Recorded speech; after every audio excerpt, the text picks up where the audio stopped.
Ya, kalau bagi saya gini, sumber saya, analisa ini adalah saya sempat membaca berkas perkara. Nah, di dalam berkas perkara yang saya baca memang saya banyak menemukan kejanggalan-kejanggalan. Kenapa? Karena berkas perkara itu rata-rata bersumber dari keterangan-keterangan dari pihak-pihak yang ada di dalam peristiwa tersebut.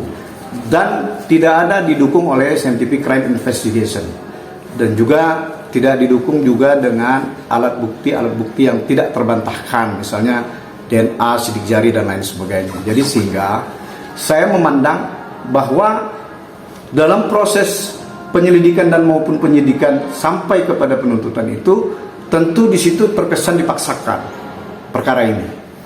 Kemudian saya juga melihat ada kejanggalan yang lain di urusan anak Sakatatal.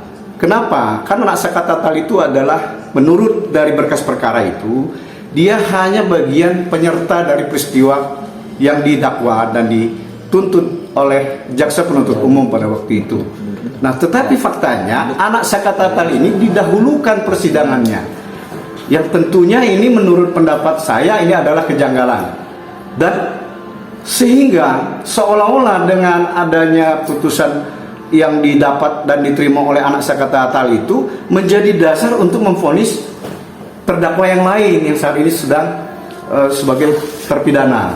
Nah, kan itu yang saya maksud ya. Apalagi didukung dengan beberapa saksi-saksi fakta yang pada masa tahun di 2016 dan 2017 itu kan sebagian sudah mencabut keterangannya.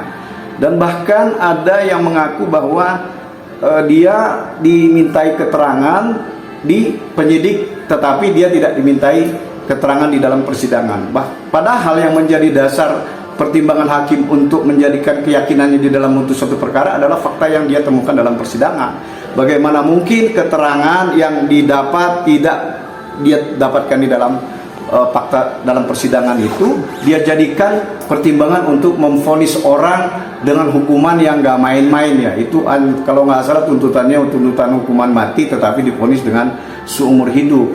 Hanya anak Sakatatal aja itu yang dia 8 tahun karena mungkin dia di bawah umur pada masa itu.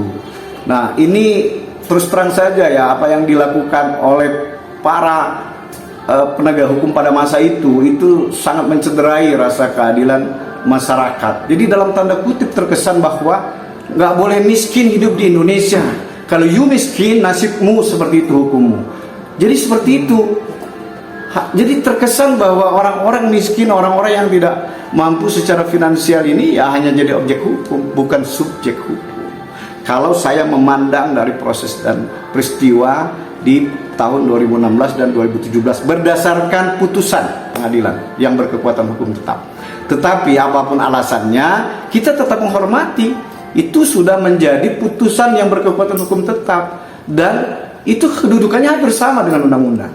Bagaimana cara kita untuk mematahkan itu? Dan apabila kita keberatan, salurannya ya lakukan adalah secara konstitusi, yaitu apa?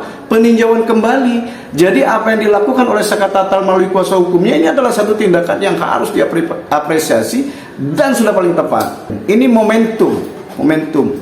Ahli-ahli yang dihadirkan di situ, fakta-fakta baru, keterangan-keterangan baru di situ. Ini yang menjadi dasar berpikir nanti Hakim Agung untuk bisa mengabulkan tuntutan atau peninjauan kembali oleh Sakatatal sehingga membatalkan dan mengembalikan nama baik dia.